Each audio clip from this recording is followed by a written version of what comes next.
Assalamualaikum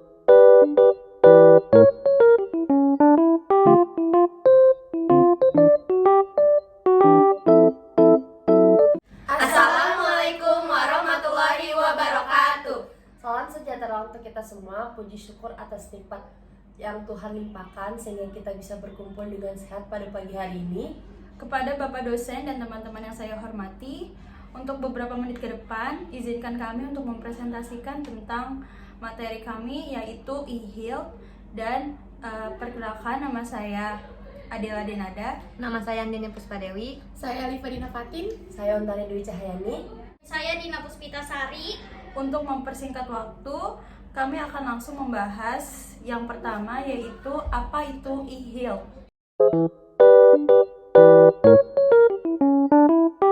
Apa itu AdHealthy? AdHealthy adalah sebuah aplikasi berbasis internet atau sistem informasi dan teknologi yang berkaitan dengan industri pelayanan kesehatan yang memiliki tujuan untuk meningkatkan layanan melalui akses internet cepat, efisiensi, efektivitas, baik dari segi waktu maupun biaya, serta keterpaduan antara kualitas dari proses medis dan bisnis. Konsep yang ditawarkan AdHealthy meliputi produk, sistem, dan layanan dalam paduan kesehatan. AdHealthy merupakan bidang yang muncul sebagai interaksi antara informatika medis, data kesehatan masyarakat, dan informasi bisnis yang mengacu pada pelayanan kesehatan dan informasinya yang disampaikan melalui internet dan teknologi terkait. Oke, akan saya lanjutkan apa itu e-healthy. Dengan adanya peran e-healthy, maka diharapkan terjadi peningkatan kualitas hidup masyarakat dan pada akhirnya akan meningkatkan pertumbuhan ekonomi di Indonesia. Menurut Badan Kesehatan Dunia atau WHO, Electronic e-health atau e-healthy diartikan sebagai pemanfaatkan teknologi informasi dan komunikasi atau TIK yang hemat biaya dan aman untuk mendukung berbagai hal di bidang kesehatan. Cakupan layanan kesehatan berbasis teknologi ini luas, tidak hanya untuk konsultasi dokter secara online, membuat janji konsultasi, atau untuk memesan obat, namun juga bisa untuk melakukan penelitian dan memberikan edukasi kesehatan. Oke, akan saya lanjutkan. Selain itu, pengolahan data kesehatan untuk kepentingan pengendalian penyakit dan pemantauan kesehatan masyarakat juga masuk ke dalamnya. Tujuan utama dari Electronic e-healthy adalah memperluas akses terhadap layanan kesehatan, meningkatkan kualitas layanan kesehatan, dan mengurangi biaya untuk mendapatkan layanan kesehatan. Di Indonesia sendiri, sistem layanan tersebut sudah banyak diterapkan, apalagi layanan kesehatan online yang menyasar konsumen, semakin menjamur dan diminati. Namun demikian, akurasi, keamanan, dan privasi data serta perlindungan konsumen masih menjadi pekerjaan rumah yang perlu segera dieksekusi. Oke, selanjutnya akan dilanjutkan oleh partner saya, Dini Puspadewi. Yang akan saya lanjutkan di sini ada beberapa jenis-jenis e-health. Yang pertama ada e-health untuk konsumen. Layanan elektronik health yang ditujukan untuk konsumen, yakni masyarakat umum, disebut dengan informatika konsumen atau consumer informatics. Layanan elektronik health umumnya digunakan untuk memberi informasi kesehatan kepada masyarakat umum. Selain itu, e-health juga memfasilitasi komunikasi antara dokter dengan pasien tanpa perlu bertatap muka.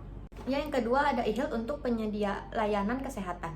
Layanan e-health untuk penyedia layanan kesehatan disebut dengan informatika medis dan klinis atau medical clinical informatics. Ini mencakup fasilitas kesehatan, institusi pendidikan kesehatan atau medis, dan para praktis kesehatan atau dokter. Yang ketiga, e-health untuk para akademisi dan peneliti. Pemanfaatan teknologi kesehatan untuk para akademisi dan peneliti disebut dengan bioinformatika atau bioinformatics. Pada jenis ini, sistem teknologi dan informasi dimanfaatkan untuk manajemen, distribusi, dan pengolahan data kesehatan. Oke, selanjutnya saya akan melanjutkan tentang manfaat dan kendala penggunaan sistem e-health. Peningkatan efisiensi atau penurunan biaya, peningkatan kualitas pelayanan kesehatan, pembuktian diagnosa melalui evaluasi ilmiah, pemberdayaan pasien dan konsumen, mendorong terjadinya hubungan yang lebih baik antara pasien dan tenaga kesehatan, pendidikan bagi tenaga kesehatan dan masyarakat, mendorong tumbuhnya komunikasi dan pertukaran informasi antar lembaga pelayanan kesehatan, dan yang terakhir tentang perluasan ruang lingkup pelayanan kesehatan. Saya akan melanjutkan. Dalam pelaksanaan sistem ini, terdapat beberapa potensi masalah yang pasti akan timbul seperti kesiapan sumber daya manusia, kesiapan organisasi yang terlibat, budaya kerja, perkembangan teknologi dan ketersediaan infrastruktur, masalah birokrasi, hubungan antara konsumen dan tenaga kesehatan. Contoh dari e-health, situs Klik Dokter, layanan apotek online, hingga layanan konsultasi dokter 24 jam. Bagi para dokter, e-health membantu meningkatkan akurasi diagnosis dan terapi dalam bentuk telemedicine. Keuntungan dan kerugian. Kesehatan e-mental memiliki sejumlah keunggulan seperti biaya rendah, mudah diakses, dan memberikan anonimitas kepada pengguna. Namun ada juga sejumlah kelemahan seperti kekhawatiran mengenai kredibilitas pengobatan, privasi pengguna, dan kerahasiaan.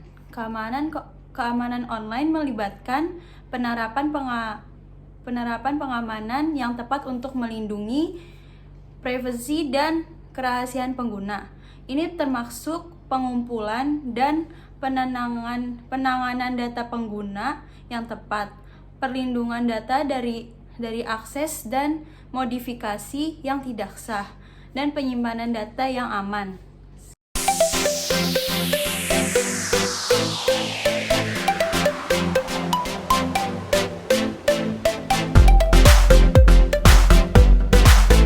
Sekian dari kelompok kami, kurang lebihnya mohon maaf. Wassalamualaikum